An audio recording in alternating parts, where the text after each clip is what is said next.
Let's talk buy low hitters and preview week 8 up next on a Kokomo Friday.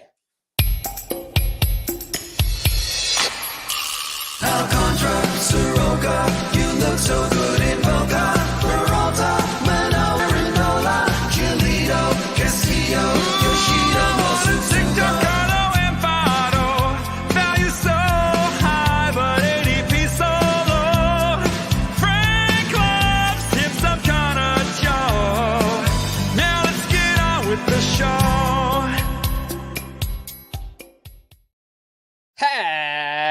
Happy Kokomo Friday and welcome in to Fantasy Baseball today on May 10th. I am Frank Stampfl, joined by Scott White. Today on the show, we have hitters that are going in opposite directions, another prospect spotlight. I have a new segment called Trade Matchmaker. Not sure if it's going to work, but we'll try it out. Plus, we'll preview week 8. We've got 2-star pitchers, sleeper hitters, and much more. Let's jump in. Oh my goodness gracious!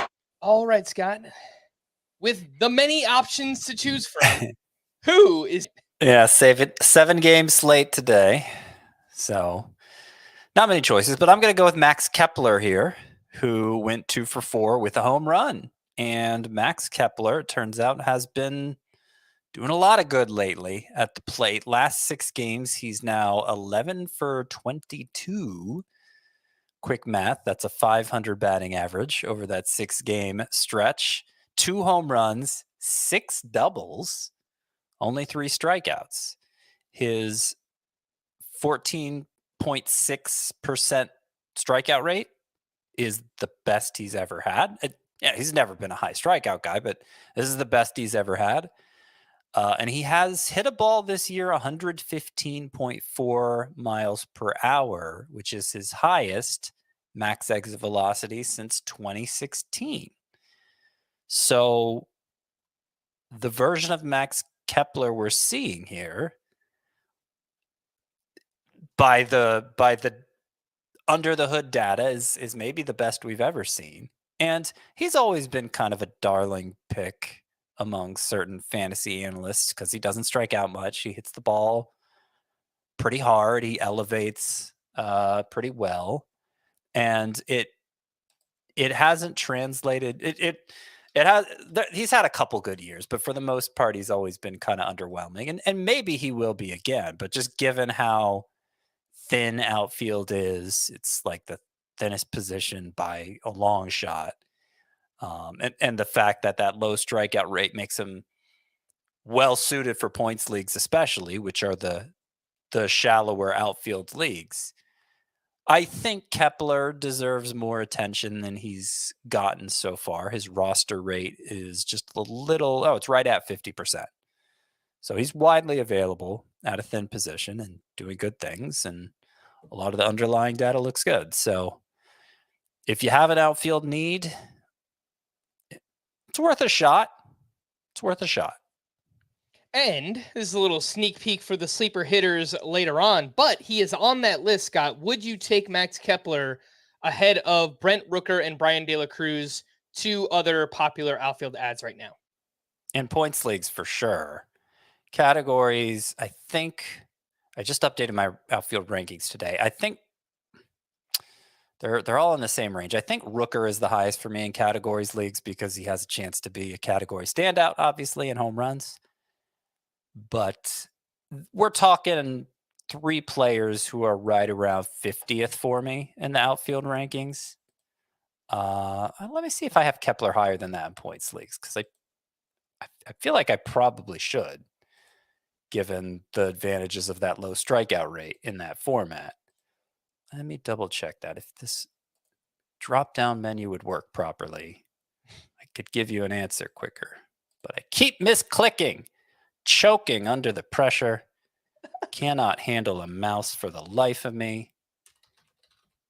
Yeah, I got him too low. I got Kepler too low. I want to move him up. I'm going to move him up. I'm going to move him into the top 50 in points leagues. Look at that.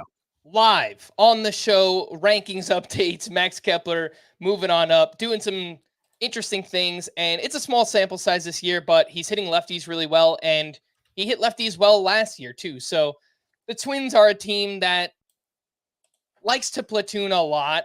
I would say, in the top 5 in baseball in terms of how often they platoon players. So I'm not sure he's going to play every single day, but he probably should, at least based on the past couple of years, splits against lefties. Yeah, he's been playing against lefties lately. Good. Let's get him in there. Let's see what he can Yeah. do. My player of the night is for all the wrong reasons. Reid Detmers has really gone the opposite way recently. He got rocked by the Royals. He allowed 6 runs over 5 innings. He allowed 2 home runs in this outing.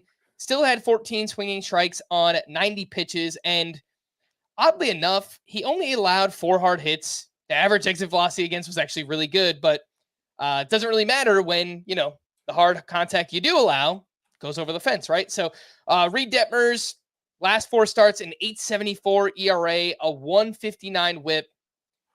He's a tough one to figure out, Scott. I feel like, we kind of got duped again by what he was doing early on in the season. But when I look at the individual pitch data, I still think there's a lot to like here with Reid Detmers. There's no way you could start him right now. I understand that. The next question becomes, do you drop Reid Detmers? He's 86% rostered still. Are you okay dropping Reid Detmers following 4 rough outings in a row? Well, it's not an easy question to answer, even though it sounds like it should be. It's really hard in baseball to resist the idea that what we're seeing lately is what's always going to be. But we know that for Reid Detmers just within this season. His first 4 starts were amazing. He pitched to a 1.15 ERA or something like that. And then his last 4 starts have been horrible. So we have a microcosm of that just within this season for this particular pitcher. Maybe his next 4 starts will be amazing. I think he's skilled enough to do that. He certainly misses enough bats. Lately, it seems like the biggest problem has been home runs, but it's not like his home run rate this year is out of character. So do I think he's going to finish with the 4.96 ERA he's up to? No, I think it's going to get better, and that means there are going to be some good starts moving ahead. The reason why I'm not going to say absolutely not to drafting Reid Detmers is because, as we've been talking about in recent weeks, there are a lot of interesting pitchers, and it's hard to roster them all. And in shallower leagues, that's especially true. I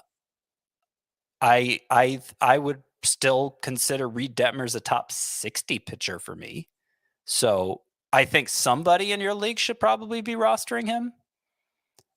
But if it comes down to do I drop Reid Detmers or do I drop, I don't even know a good example. Do I drop Reid Detmers or do I drop, I don't know, Garrett Crochet to use a name that we use all the time? I lean toward dropping Detmers over Crochet now, if you're somebody who finds yourself in that situation. Mm-hmm. I've got 4 names on the most added pitchers list right now on CBS. Christian Scott. Would you drop Reid Detmers for Scott? Yeah, I mean, if I had to do that, Mm-hmm. yeah. Would you do it for any of these 3? Reese Olson, Sandoval, Chris Paddock? No. Okay. So, yeah, I agree. I lowered him down a little bit today after this rough outing. I think he's still inside of my top 60 starting pitchers, like you mentioned, for all the reasons that you mentioned. The swinging strike rate is still there. But I get it. I mean, people are kind of fed up with, we've seen this happen many times before with Reid Detmers. Again, I still think there's a talented pitcher there, but it certainly is not working out right now for Reid Detmers. Let's get into another prospect spotlight. It's time to discuss some of the prospects who are catching our eye from a fantasy perspective, thanks to our sponsors at Hyundai, where they're thinking about every step of your journey out on the road. Well, it was only a matter of time, Scott, before we went back to the Baltimore Orioles, and we mentioned this name here and there this season, but we have not done a prospect spotlight on him yet. That is Coby Mayo, third baseman in the Orioles organization. He's 22 years old, 4th-round pick back in 2020. He is having a monster season at AAA, where he's batting .295 with 11 home runs, 32 RBI, 3 steals, a 969 OPS, and the quality of contact certainly backs up that he is a legitimate power hitter. 93.6 average exit velocity, 114.9 max exit velocity. The biggest issue here is a 28.7% strikeout rate, though the swinging strike rate is just 11.6%. So I wonder if maybe the strikeout rate is a little bit too elevated. I don't know if this is the first year that they're using the ABS system in AAA, but they definitely do have it down there. And I've read and heard some things that might be causing some higher strikeout rates than it should. So thought I would mention that. But Scott, what are your thoughts on Coby Mayo? Is there a chance that he beats Jackson Holliday back to the Baltimore Orioles? Well, first of all, Coby Mayo sounds like a particular kind of mayo, doesn't it? Like if I made this burger with Kobe beef and now I'm going to put on Coby Mayo. Are you a big mayo guy, Scott? Not at all. In fact, I agree with you completely. We are in lockstep. I don't eat mayo ever. One of the things I was most known for in high school is we got a writing prompt in my junior year English class. It was AP English class, and a writing prompt was, if you could ban anything from the world, what would it be? And I wrote about mayonnaise. And my teacher loved it and had me share it. And it was like, it kind of propelled me to a writing career, to be honest, because that was the first time I got attention for anything I wrote. Do you still have that article or essay? It might be in my files somewhere. We've got to find that and publish it to the world. Oh, I mean, yeah, I'm sure the quality of the writing I'd find it embarrassing now, but you know, it was like the first time I put my heart into something I wrote instead of just, kind of going through the motions. Anyway, Coby Mayo, back to the player. Nobody wants to hear about my high school writings. Okay.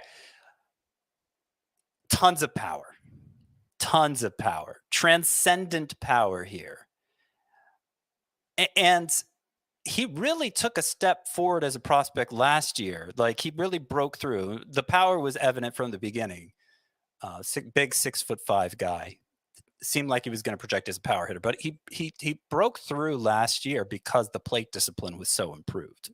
Not just in terms of the strikeouts, but the walk rate he walked just in his time at AAA 16% of the time.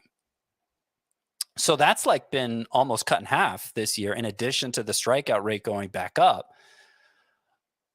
I don't know if it has anything to do with the ABS system, but it's not helping. It's not helping Coby Mayo get to the majors sooner. Last time we talked about him on this podcast, I said, okay, it looks like the strikeouts are correcting. I think it was down to 26% at that point, but since then he's just struck out a ton again. Now, when you hit the ball as hard as Coby Mayo does, you can strike out that much and still be good. But the Orioles are obviously not going to want to rush him, and I think he's kind of giving them an excuse to keep him down right now. They do have an infield opening, Jorge Mateo and Ramon Arias. They're not providing anything worthwhile. Obviously, Orioles first place team. They would like to get an actual hitter there. They tried it with Jackson Holliday. It didn't work out. It really becomes a question of who's going to fill that opening first between Jackson Holliday and Coby Mayo. And I think it's whoever begins dismantling AAA in a way that can't be ignored. That's who's going to be the one to come up first and claim that open infield spot. And it may be that Mayo beats Holliday back, but maybe not. I think we're going to have to keep an eye on how things progress with his strikeout rate, because we know he's better than this. Do you worry about Coby Mayo's power playing in Camden Yards because of the big cutout in left field? He is a right-handed batter. Or does the fact that he hits the ball as hard as he does, he's just going to blast home runs and it doesn't really matter where he plays?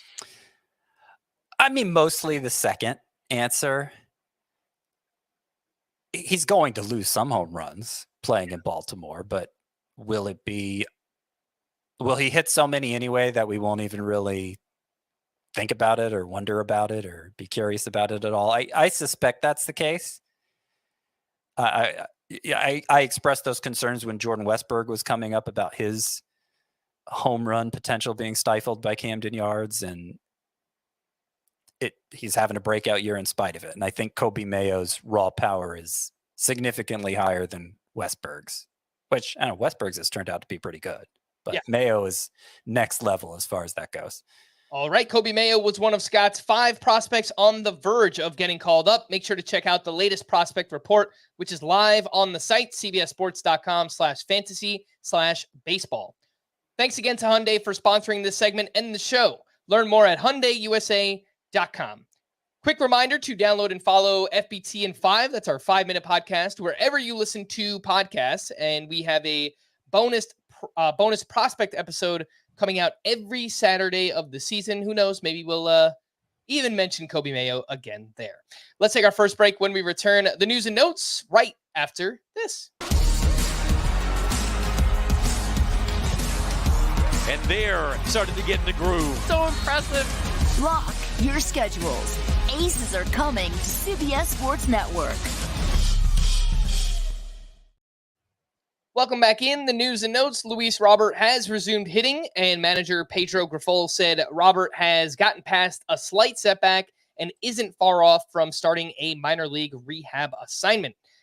Nolan Jones did light throwing prior to Thursday's game and will continue to ramp up activity on Friday and Saturday. Jackson Chourio has now sat out back-to-back games, both against right-handed pitching. He's batting .221 with a .610 OPS, a 29% strikeout rate. He's actually been much better against righties than he has against lefties so far this season.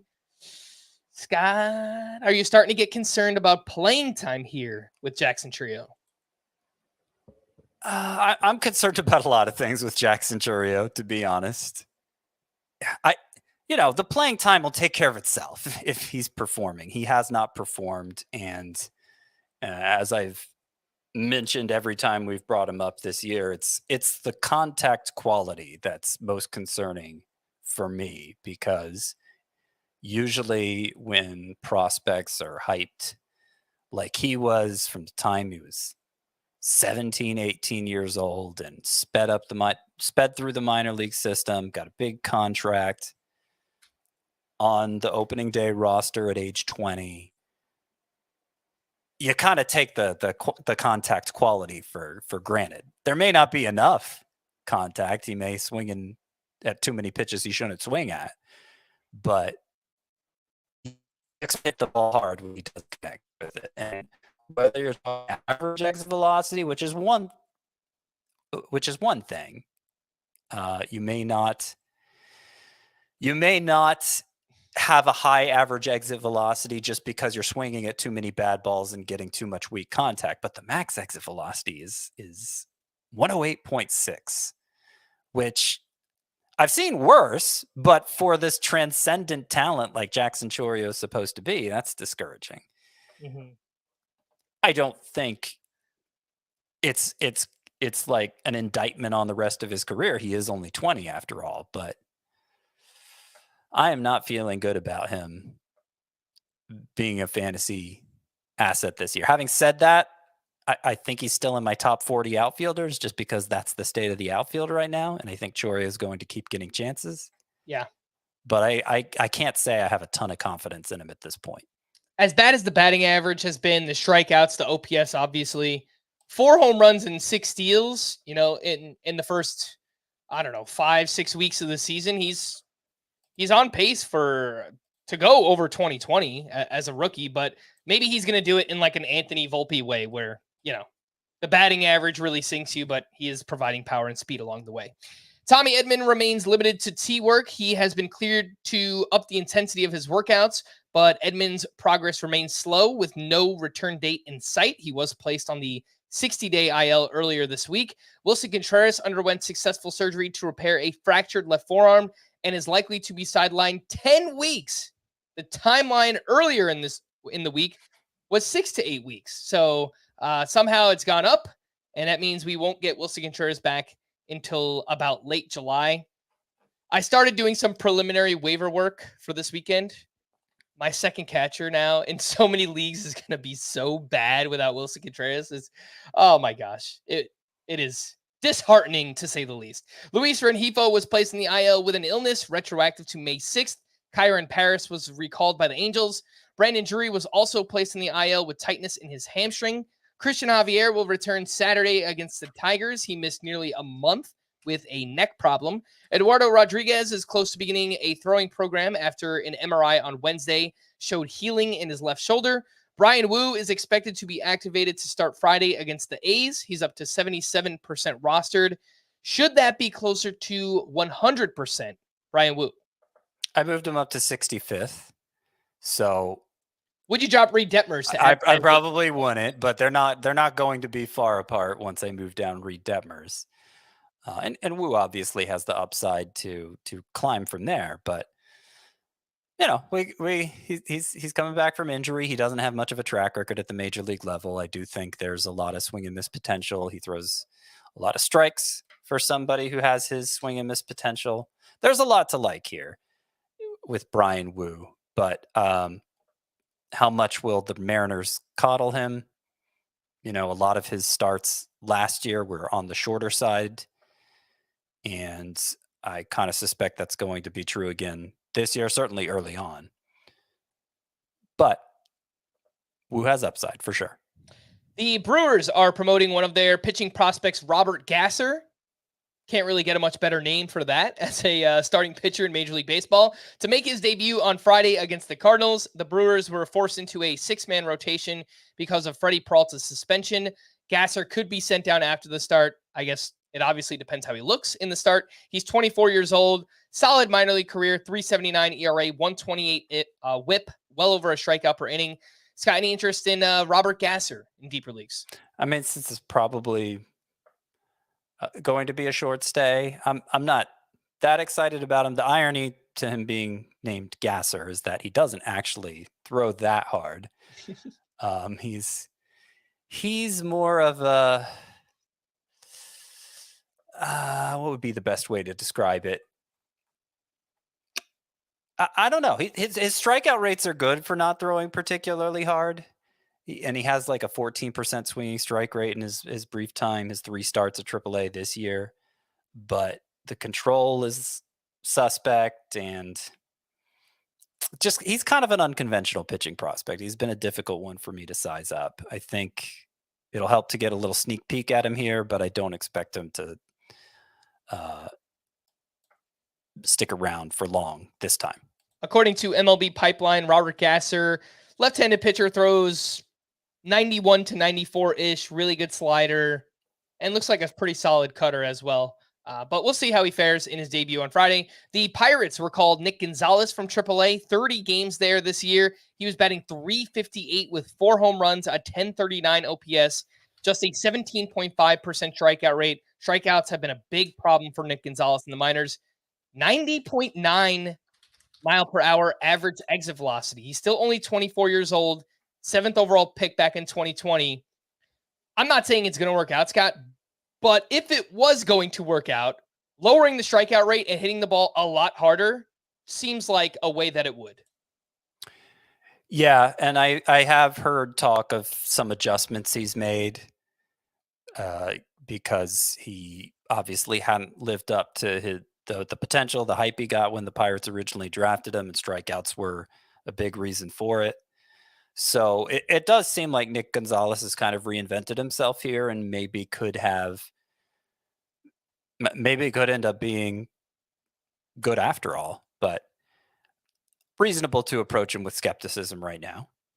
Guardians prospect Chase DeLauder was diagnosed with a broken foot on Sunday, but won't require surgery. He remains without a timetable.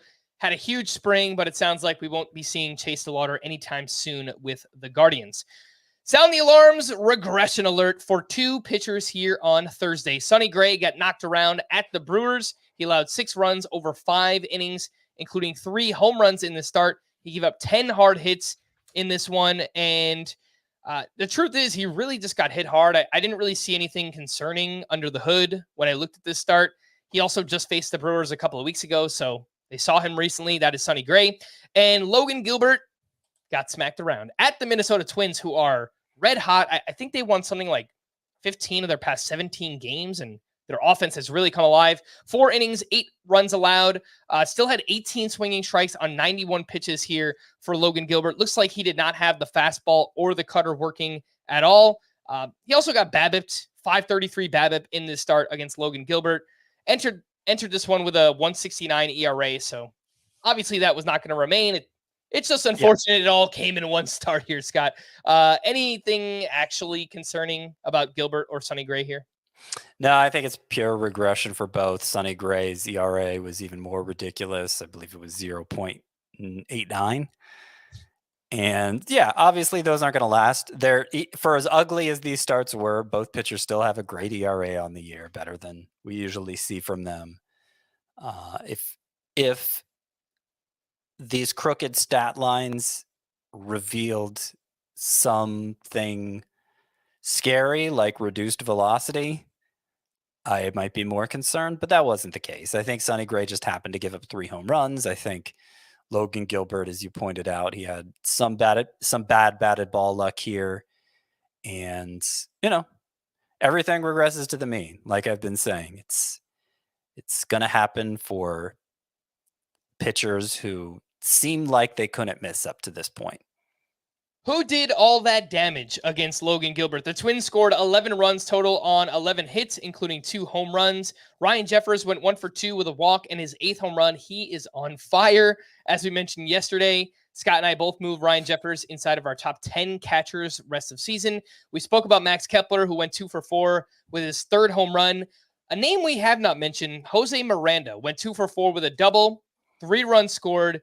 He's batting .293. He's got 2 homers, an .805 OPS, has started 6 of the past 7 games for the Twins.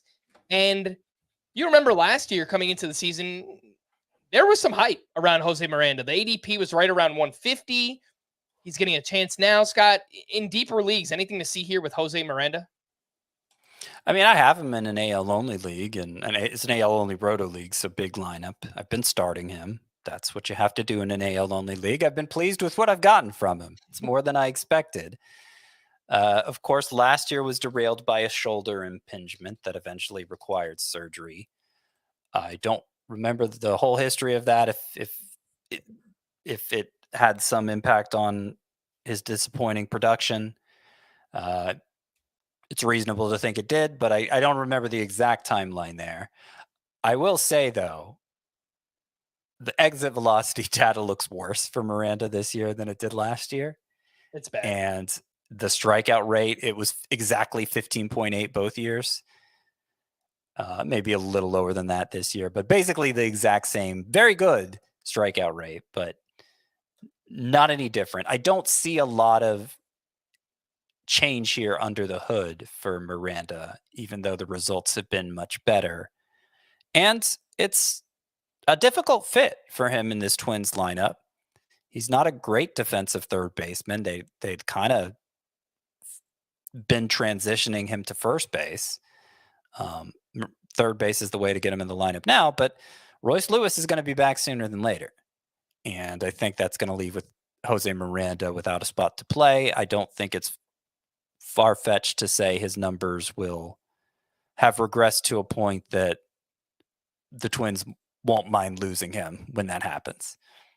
Any concern regarding Hunter Greene, who struggled with control against the D-backs here? 5 innings, 3 runs, 5 walks, 6 strikeouts, still had 18 swinging strikes on 84 pitches.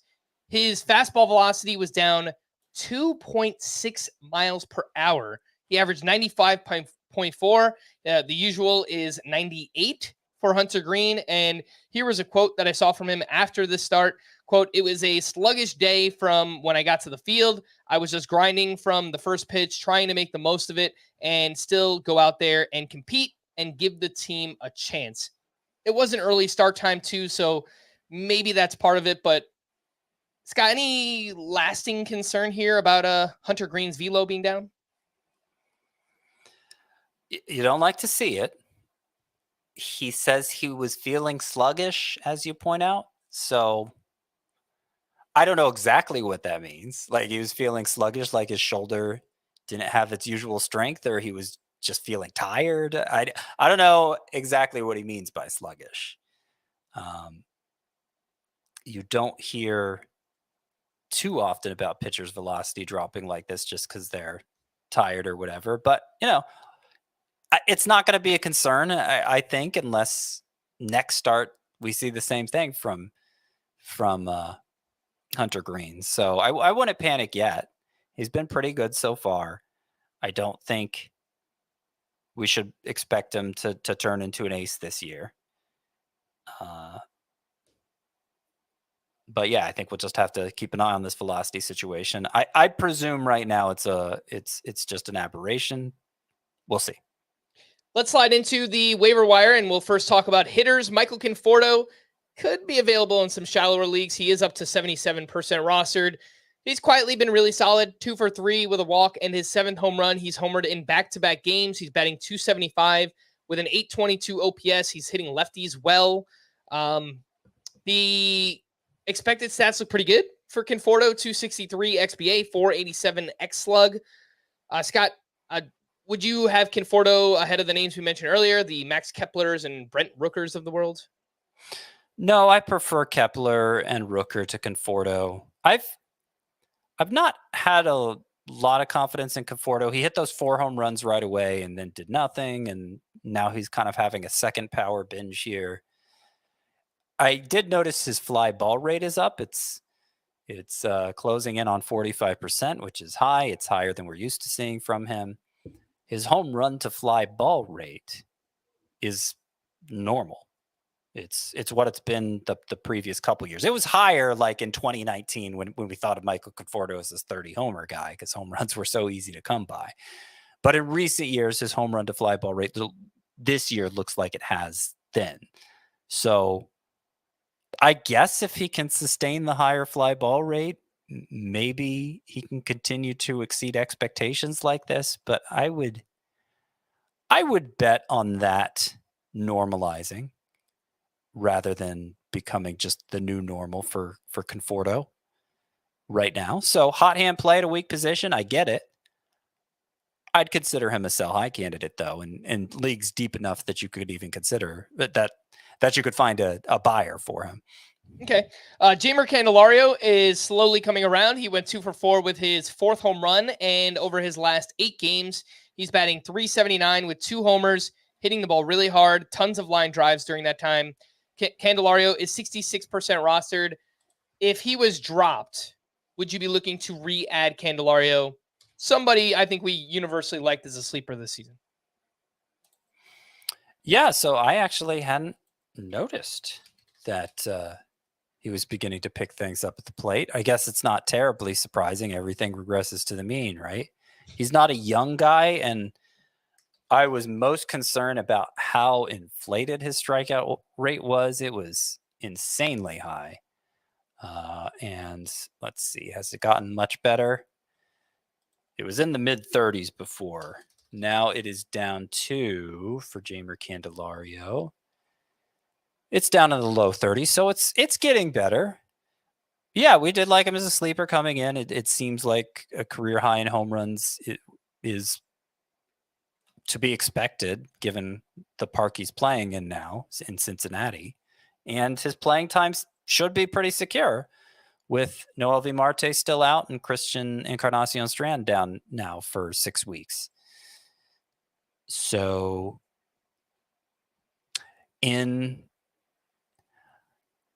I don't know, in corner infield leagues, obviously, but considering Candelario is already 49% owned, maybe he never got dropped in those leagues. He's 66%, actually. Yeah, okay, so even more likely. I was looking at the wrong player there.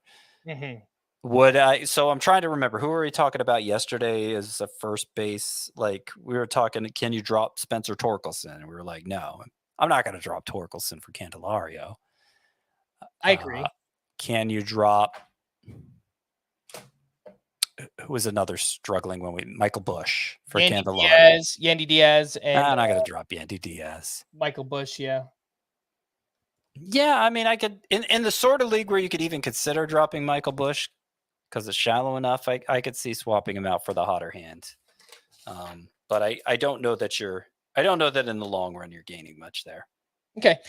Don't drop Joey Loperfido just yet. If you picked him up in 5 outfielder leagues, he had his best game yet. We went 2 for 3 with a walk and his first career steal. He's 6 for 19 so far with 2 RBI. Did not start the previous 2 games. Both were against righties, so didn't love that. But having a strong game here, hopefully that builds some confidence both on him and his manager to continue playing Joey Loperfido. Yeah, it is just one game, Yeah. and I believe only one of his batted balls had a high expected batting average. So one of those singles was pretty weak. I don't know. The Astros have the most favorable hitter matchups, and it's 5 righties versus 2 lefties. So I considered Joey Loperfido for the top 10 sleeper hitters next week. I just don't feel like I've seen enough to want to get him in my lineup, even in a sleeper context like that, you know? Yeah. Maybe a big weekend will change my mind, but there hasn't been enough yet. How would you rank these 3 outfielders? Probably for 5 outfielder leagues. Brenton Doyle had a bounce back game, went 2 for 4 with his 4th home run. His previous 10 games before this, he was batting .128 with a 33% strikeout rate. Jock Peterson continues to hit. He went 3 for 5 with a sock and a shoe. And Tommy Pham continues to hit as well. He's off to a great start. 2 for 4 with a double, a run, and an RBI. He's batting .313 with 2 homers and an .840 OPS. Scott, how do you rank Pham, Jock, and Doyle? I rank them differently depending on the format we're talking about. I think Pham would be number 1 in a points league. Doyle would be number 1 in a categories league. Obviously, the difference there is strikeouts. Peterson would be second, regardless of format. And I think he could be a pretty handy player if it's like a daily league, or if you're just very dedicated to playing matchups in weekly leagues. If there are enough righties on the schedule, I think Jock Peterson could come in handy. Shallow leagues probably have no use for him. Mm-hmm. I just checked his roster rate. Jock Peterson on Yahoo, it's 5%, but those are typically 12-team leagues with only 3 outfield spots, but a lot of them are daily. I agree. I think that's probably Jock Peterson's best format, but I'm not sure he's enough of a difference maker in a league that shallow to roster him. So just thought I would check. 2 names in deeper leagues. John Singleton hit a mammoth home run. When I say I watch a lot of Yankee games, you don't see home runs land where John Singleton hit this home run. It was a huge shot. It was 115.4 exit velocity, 442 feet, and he has started all 9 games since Jose Abreu was sent down, and he's batting .241 with 4 homers and a 90.5 average exit velocity during that time. A gentleman named Dairon Blanco with the Royals had a huge game, went 3 for 3 with a sock and 2 shoes. He's a part-time player, pinch runner type. He has 10 steals on the season. The problem for him, he's only started 2 of the past 10 games. Anything to add here, Scott? John Singleton and Dairon Blanco. Hard to have anything to say about Blanco because he starts like once a week. So good on him having a big game. He's 31 years old too, so he's clearly not a big part of the Royals' future or anything. He's just a role player who played his role as well as he possibly could today. But John Singleton, on the other hand, still liking this guy. Me too. I'm liking this guy. I mean, the Astros obviously like this guy because they've made him their everyday first baseman. And certainly the contact quality is there. That home run he hit, 115.4 miles per hour, that's his hardest hit ball. He had already hit 114. So he was already setting new highs and reaching elite levels in terms of peak exit velocity. And that's to go along with great plate discipline. I'm not sure why his expected stats are so low on StatCast, but I think the tools are there for him to potentially take off. I'm not saying like you got to add Singleton in those shallow leagues. I wouldn't add him over Jamer Candelario. But I do have him as one of the top 10 sleeper hitters for this week. He is the representative for the Astros with them having the best hitter matchups. All right, let's talk about one waiver wire pitcher. And Scott, don't lower Erick Fedde in those rankings just yet. Don't do it. Because when you do it, he goes out, has a pretty good start against the Guardians. 6 shutout innings, 6 hits, 0 walks, 3 strikeouts, only 7 swinging strikes on 88 pitches. And it kind of just feels like Fedde is tinkering from start to start. I'm trying to find consistency among the pitch mix and what he's doing in the games that he's successful and the ones that he's not. And I can't find much, but he's now allowed 2 earned runs or fewer in 6 of 8 starts. He's got a 3 ERA on the nose, a 1.16 whip, right around a strikeout per inning, getting a good amount of ground balls. I think he's just solid, and he's 62% rostered. He's home against the Nationals next week. Yeah. Well, here's the problem. Do you regret it? Here's the problem. Is solid good enough when you're pitching for the White Sox? I don't think it is, and that's why I don't really regret it. We can't roster all the pitchers in the world, and I don't think Erick Fedde is high impact enough to overcome the supporting cast issue. I don't think he's going to be consistent enough. The one thing his good starts have had in common is 0 walks. So 3 of his last 4 starts, 0 walks. The other one, he walked 5. And the 0 walk starts were all great. But like in this one, he had only 7 whiffs, if you point out. 5 came on the cutter, 1 each on the splitter and sweeper, which are supposed to be his best pitches. Those were supposed to be the pitches that allowed him to take off in South Korea last year. And they just look so blah, you know? He's obviously not going to have pristine control all the time. I'm not sure it's always going to be to his benefit when he does, since he doesn't have a lot of whiff potential there. And it's not like his ground ball rate is through the roof. I don't know. He's I think going to I think the like distribution of his starts is going to end up looking sort of like Dean Kramer, but Dean Kramer's got a great offense backing him up, and Fedde has a terrible one. So how excited are we about Dean Kramer? I do have Fedde ranked ahead of Dean Kramer, but so I don't know. I'm kind of presenting a bit of a downside case there, I guess. Ultimately, though, I just don't think the impact potential is going to be very high. He's around 75th in my starting pitcher rankings. And I think I have him in a very similar spot. So, yeah, I think that's fine. I wouldn't drop Reid Detmers for him. And I think I would take... Not at all. Yeah, I would take Christian Scott ahead of him. I have Fedde 1 spot ahead of Sandoval. That one's a lot closer. Like Sandoval has more strikeout upside, but probably has a lower floor too. So, all right, let's take our final break. When we return, we will get into our Week 8 preview. We'll do that right after this. From the world of Sonic the Hedgehog, is there anyone stronger? No. Tougher? No. Hungrier? Grapes was an interesting choice for someone who doesn't use fingers. Knuckles, now streaming only on Paramount Plus.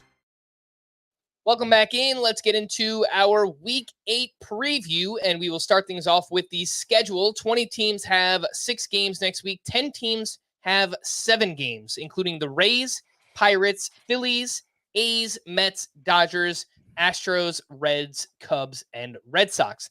What about the Rockies for next week? They have 6 games, and all of them are on the road. Starters sit these fringy 2-star pitchers.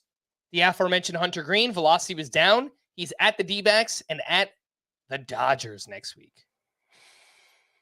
Yeah, I have him as a probable start. You're probably going to want to start him. Tanner Bybee has struggled a lot recently. He's going up against the Rangers and the Twins. As I mentioned, the Twins are red hot, and Tanner Bybee is not. Yeah, I'd still probably start him. Nick Pivetta threw only 58 pitches in his return. He's going up against the Rays and at the Cardinals. Yeah, good matchups. Obviously, he didn't get good results in his first start back. It was against the Braves. Mostly Marcell Ozuna is the one who got to him. But those are 2 really good matchups for Pivetta. Okay. Jordan Hicks is home against the Dodgers, but also gets the Rockies on the road in San Francisco. Yeah, I feel pretty good about starting him as well. None of them I would consider must starts, but probable starts. Do you disagree on any of them, Frank? Hunter Greene, Tanner Bybee, Nick Pivetta, Jordan Hicks. Tanner Bybee, just as someone who has him in multiple leagues, it's been a mess right now, and I don't like those matchups. I think if you play in a shallower categories league and you have some options on the bench, I know we usually say, oh, if you can't start a pitcher in a 2-start week, should you have this player on your team? Tanner Bybee has enough upside. I think we know that. But if you can get away from it in a categories league, the way the ratios have been recently, I wouldn't mind doing that. In a points league, I think I'm fine using Tanner Bybee. Sure. Yeah, Pivetta in a points league as a SPARP. Another one where in categories, I might kind of play it safe with Pivetta. Jordan Hicks, I feel good starting. I think I'm all right with that one. The last two names on this list, Sean Manaea is up against the Phillies and at the Marlins. I lean no on that. I could see doing it as a SPARP at a points league, but I lean no. He hasn't had a good start, like a really good start in a while. Kenta Maeda just got rocked, but he is facing the Marlins and at the D-backs next week. The D-backs are good, but not as good against right-handed pitching. What do you think about Maeda? I'm going to pass. I think that is the prudent move here with Kenta Maeda. What about the 2-star pitchers to add and stream? These names are rostered in less than 80% of CBS leagues. Who you got? So these are pretty much all just points league recommendations. If you want to chase counting stats in a categories league, I'm not going to tell you can't, but mostly I'd just be looking to start all these guys in points leagues with one exception. Christopher Sanchez. I think you start him everywhere at the Mets against the Nationals. He barely makes the cutoff here. He's 79% rostered. But after him, the points league guys, Gavin Stone at San Francisco versus Cincinnati. The strikeouts have been underwhelming, especially lately, but the matchups are good enough. And he's got the Dodgers offense backing him, obviously. Aaron Savale has been pretty shaky. I think he'll rebound. I'm not confident it's going to be right now, but with the 2-start week in a points league looking to maximize volume, probably end up starting him at Boston, at Toronto. Those are decent matchups. Chris Paddock coming off a really good 4-start stretch versus the Yankees at the Guardians. So the matchups could be better, but he's got 2 of them. Jose Budo versus the Phillies at the Marlins. One bad matchup, one good matchup. Hopefully you get a win out of that.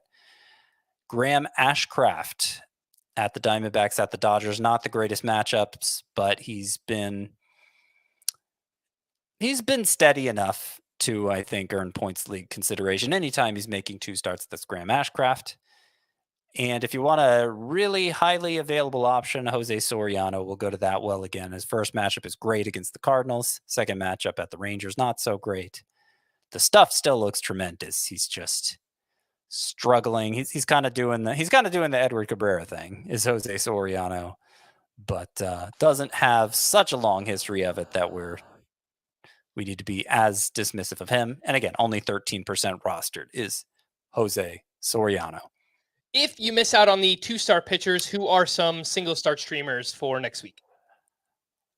Not a lot of good ones here. I think we've kind of entered a rut with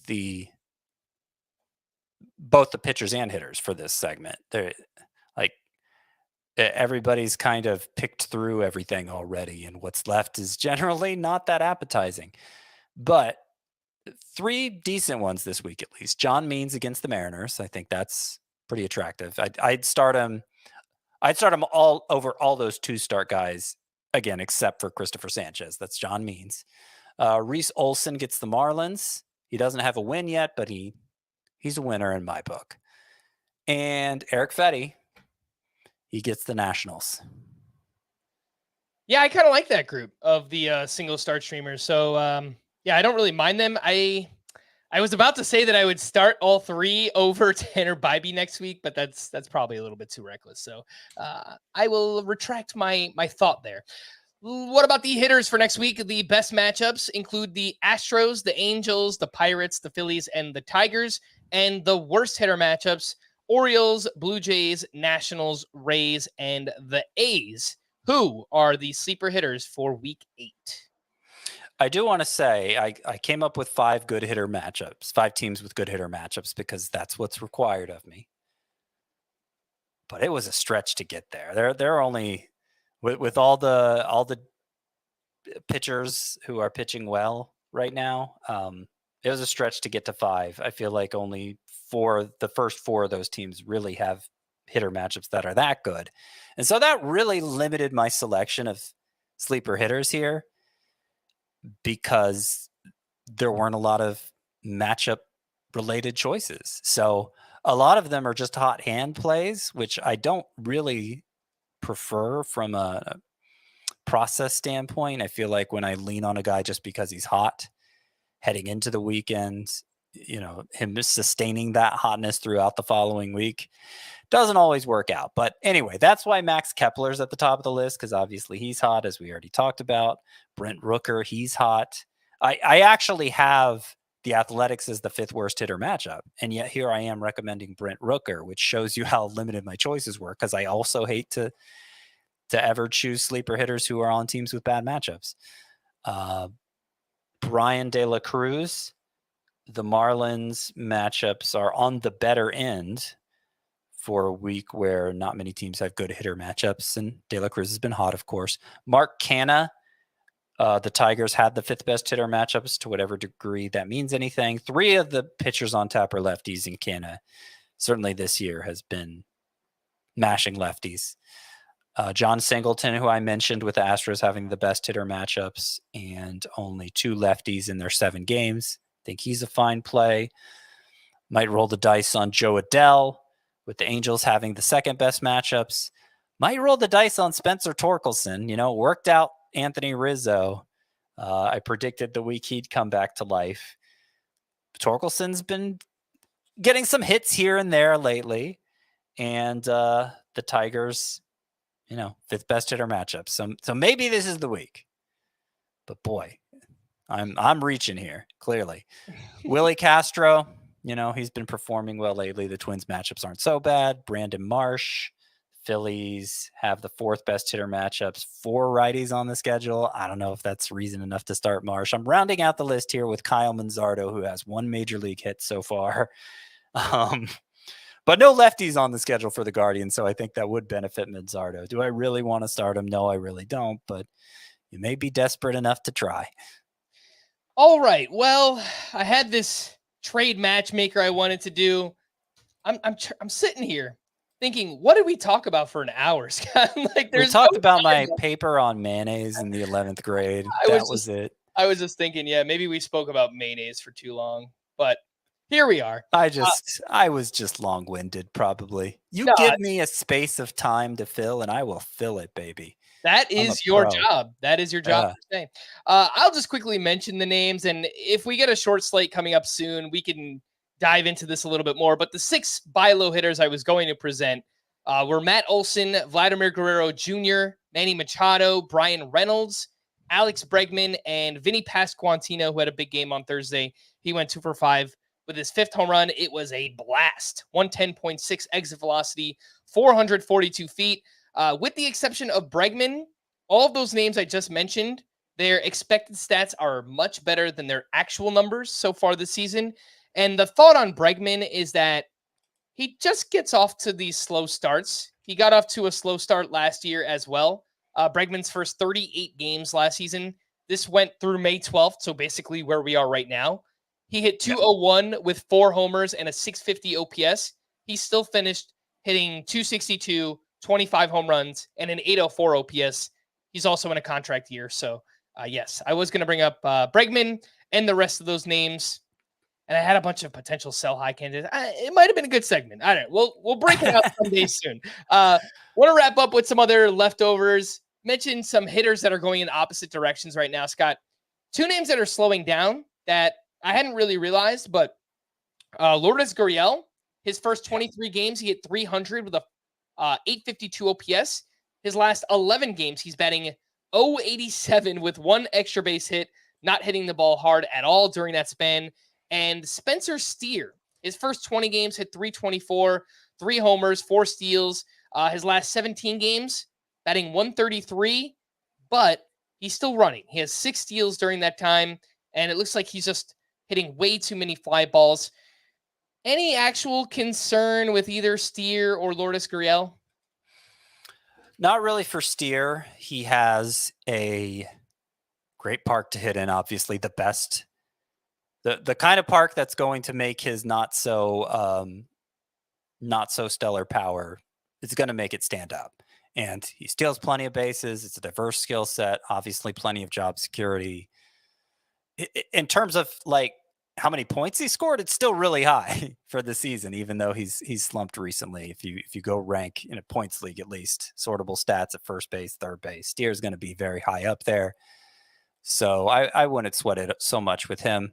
Lourdes Gurriel, though, he was one of those players I wrote about earlier this week, 24, who it would be okay to drop in shallower leagues.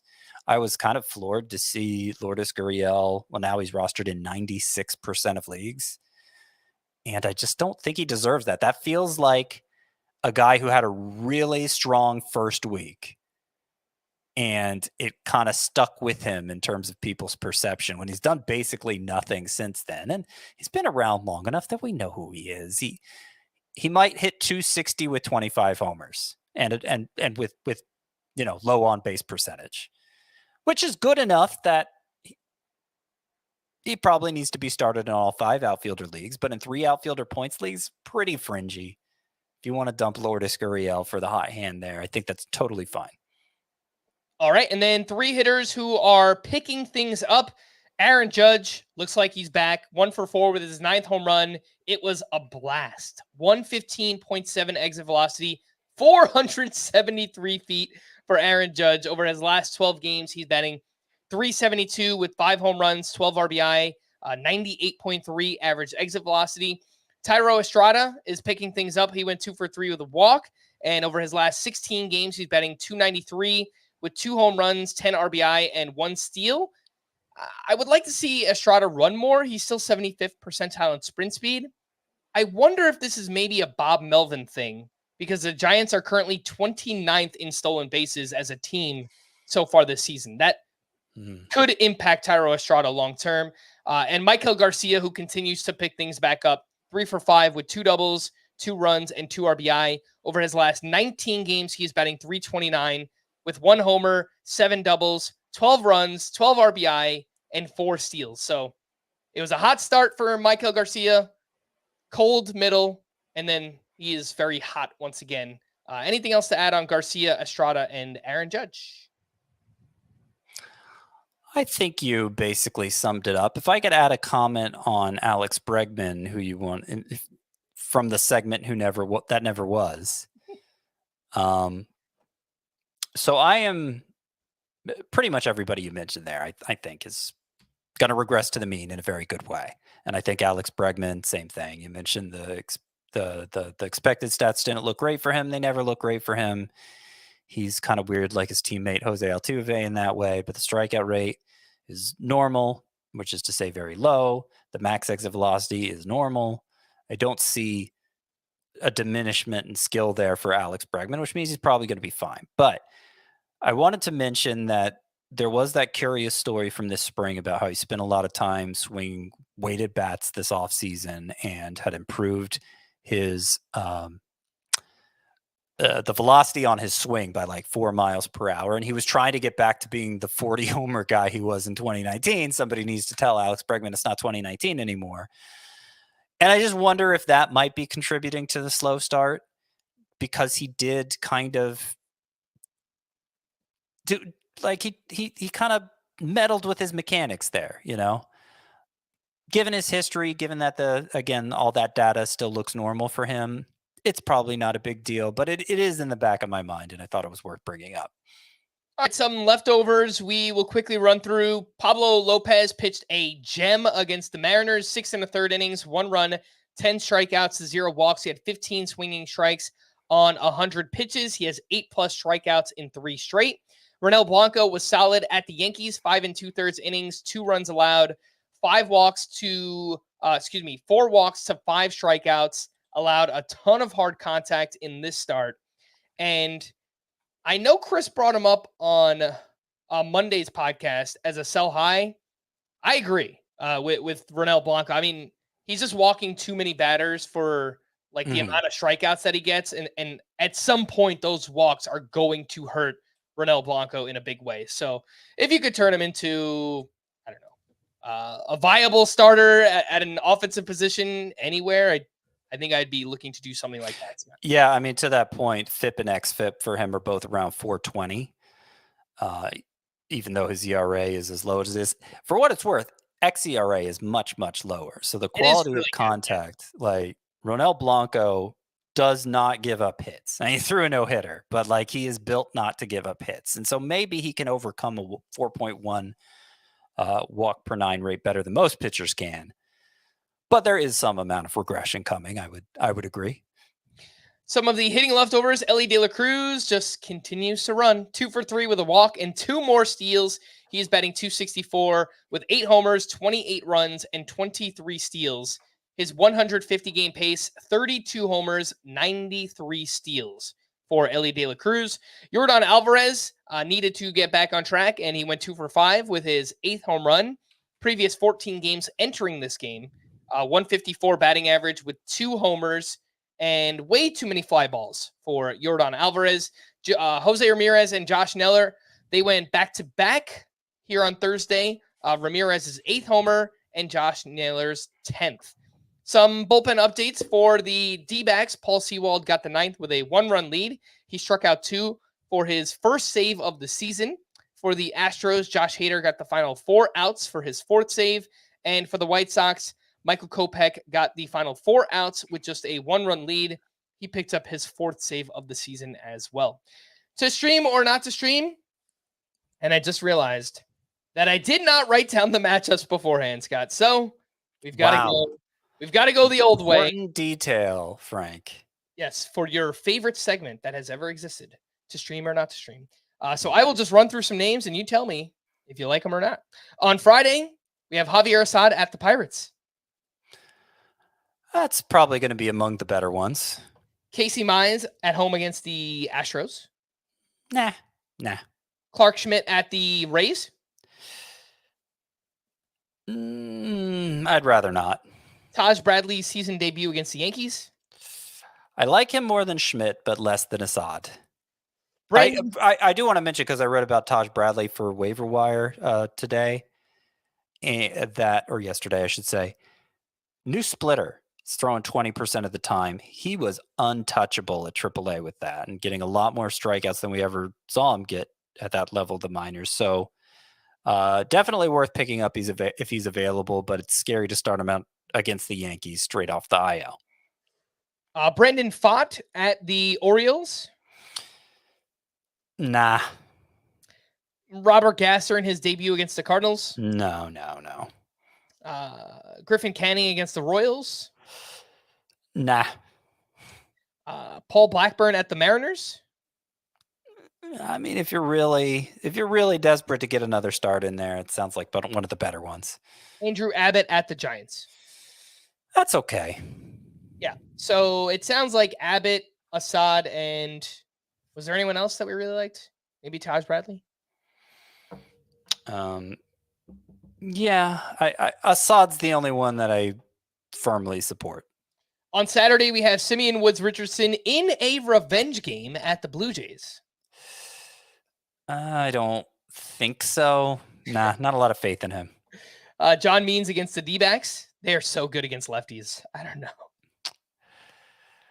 He's in Camden Yards. I like this better than most of what we're going to talk about as streaming options. So I understand your point about the Diamondbacks beating up on lefties, but Means is the best pitcher I think we've mentioned so far. Christian Scott is home against the Braves. Yeah, I'd do that over a lot of these. Taijuan Walker at the Marlins. No, I don't think so. Scrolling through to see if there's anybody else that is interesting on Saturday. Nope, that's in Coors Field. We don't want to do that. Tyler Anderson against the Royals. Okay. Yeah, that's probably on the same level as Javier Assad. Okay. And then we get to Sunday, where we have Dean Kramer against the D-backs. You could do worse, but it's dangerous. Braxton Garrett in his season debut against the Phillies. Man, he was killing it on his rehab assignment, but this is the Phillies, so probably not. Logan Allen at the White Sox. We've tried this with him a couple times this year, and it hasn't gone well, so I'm leaning no. No, don't do it. Frankie Montas at the Giants. Yeah, I like that one. That might be my favorite one of the entire weekend. Patrick Sandoval home against the Royals. That might be my second favorite one of the entire weekend. And I think that's probably it. Maybe Bryce Elder at the Mets. Sunday Night Baseball. I don't think so. All right. Well, we're going to wrap there. For Scott, I am Frank. Thanks as always for tuning in to Fantasy Baseball today. Please make sure to follow and leave a 5-star rating on Apple or Spotify. And we will be back again next week. Bye-bye.